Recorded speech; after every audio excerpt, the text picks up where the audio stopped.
welcome to devlog number 13. I'm Tina Benoit and I'm sitting here with Paul Inuit, our lead designer, and Jason Doherty, our UI artist. He's actually our new UI artist. You started recently, is that right? Yep, I started around mid-March. How are you liking it? I love it. It's great. Yeah. It's easily one of the best jobs I've ever had. So. Oh, that's awesome. Yep. And today we'll be talking about the new MechsElect and the Spectator Tool. So, what did you use for inspiration when approaching the design of the MechsElect? Well, we gathered a lot of feedback from the community, and we tried to incorporate as much of that as possible into the design. So, listened to what the players wanted and tried to give them all of that in a nice little package. So, yeah. And what is your favorite part of the redesign? I would have to say the overall versatility of the filter system. We're able to give the players a pretty extensive method in which to narrow down what mechs they want to look at specifically, and then showcase specific features of that mech. So the hardpoint widget thing, that's kind of cool. The fact that they can see all of the hardpoints that are available on each mech at a glance, that's also cool. Yeah. Yeah, I guess that's my top favorite. What about you, Paul? I'd have to say it's the Remagen Target feature that was added, and that's basically when you modify your mech in terms of its look and its camo spec or its colors, right? It now saves that, and when you look at the thumbnail of your mechs, they all represent that new color and camo spec, right? So that's a pretty cool new feature. Yeah. So in the old MechsElect, we ran into some resolution issues. Are we taking that into consideration for the new MechsElect? Yeah, definitely. We're trying to make the UI really flexible and cater to lowest common denominator monitor resolutions. So yeah, 720 in that. But still providing a lot of features. So what features have we added to the MechsElect?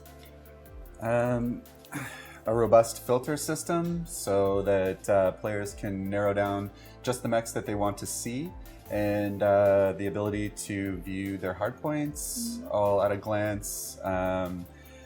And yeah, it's kind of an in-depth look at the mech. Once they click on it, they're able to find out all the information in a visual style as opposed to looking through tables and all that. So yeah.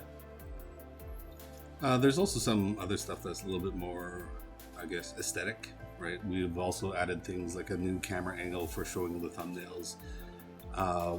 The filtering system that Jason was mentioning is a lot more robust. It allows quick and really highly customizable filters based on what a person, like any given person, can set up their own almost configuration for it, right? So it allows anybody to find their mechs really, really quickly. Again, we took a lot of the feedback from the community. Yeah, we just put together as much as we could. One of the big things too is that not only do we have the thumbnail view back, which was requested by a lot of the players, but we've also got the list view back, right? So we have kind of like the best of both worlds kind of blending together into one. Are there any plans for the UI updates in the future? Yeah, for sure. We're going to be continuously updating the UI and trying to add new features, try to incorporate community feedback, try and tighten up the design, and yeah, all the while adhering to the MechWarrior aesthetics. There's a slight variance in the look, right, that we currently have in the MechsElect screen and the rest of Mech Lab, and that's one thing we'll probably have to unify throughout the rest of the screens as well, right? I mean, Jason just joined our team, so he's bringing kind of a new feel to it, so we'll have to basically make sure that it gets carried across the entire UI, right? So that's part of it, but at the same time, like Jason was saying, we can look for areas of improvement and community feedback as well. Of course. So what are you working on next? I'm working on some stuff for the tutorial that is new to MechWarrior, so look forward to that coming out soon. And the home screen as well, doing some stuff for that, and a little bit of work for the Spectate feature that's coming out. Yeah? Yeah. Awesome. The Spectator Tool. So what is the Spectator Tool?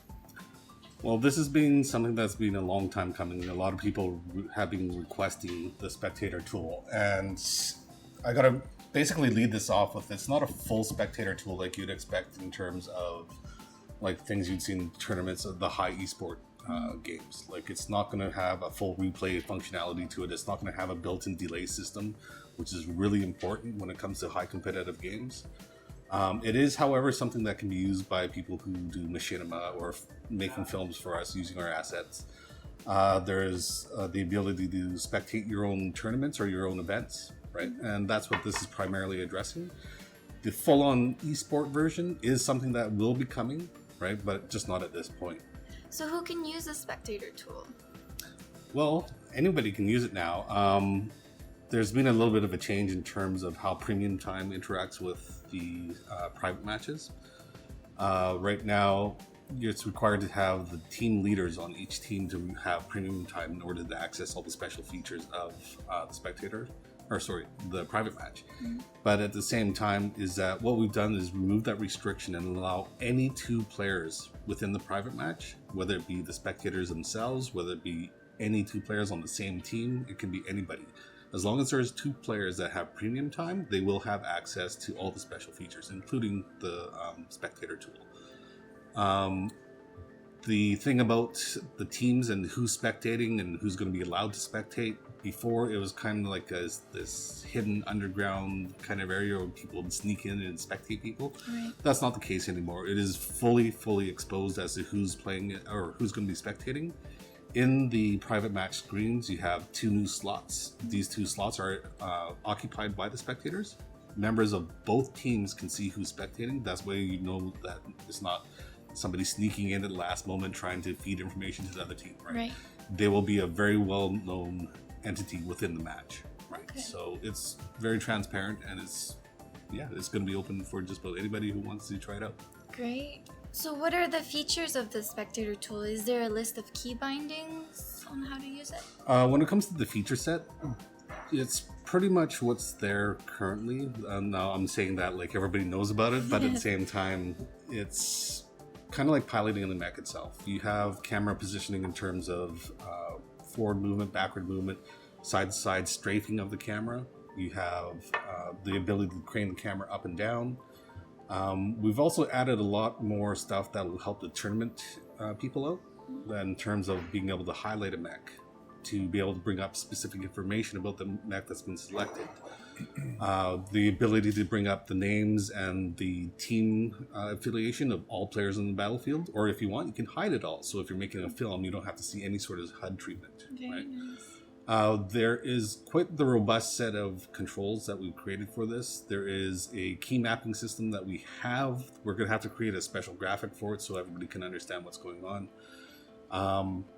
The target for this was for broadcasters. So it's not like a broadcaster's playing MechWarrior, it's more like a broadcaster's controlling a broadcast station, right? So all the main keys are on keys that are large on the keyboard, like the space bar, the return key, the backspace. It's for easy and quick navigation to be able to switch to whatever kind of views you want. One of the things, for example, is the ability to pick any mech on the battlefield by pressing the F1 through F12 keys, right? And if you want to pick the players on the opposite team, you can press Shift and one of the F keys, right?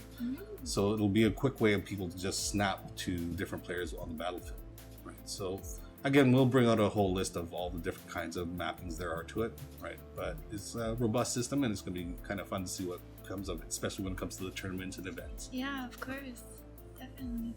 Are there any concerns with the Spectator Tool being exploited? Kind of touched on that earlier, was the fact that there's no delay between what's being spectated, right? But at the same time is that we made sure that the spectators of a match are not behind this hidden curtain. Anybody playing the game will be able to see who's spectating. And because it's a private match, you generally know who your spectators are, right? And so there's a level of trust there that you have to have with the spectators. But other than that, I don't see any means of actually exploiting, right? So it's pretty safe as is. Great! So when can we look forward to these two new features? August 4th. Yeah? Awesome! Well, thank you very much for watching, and we'll see you in the next devlog. Bonsoir!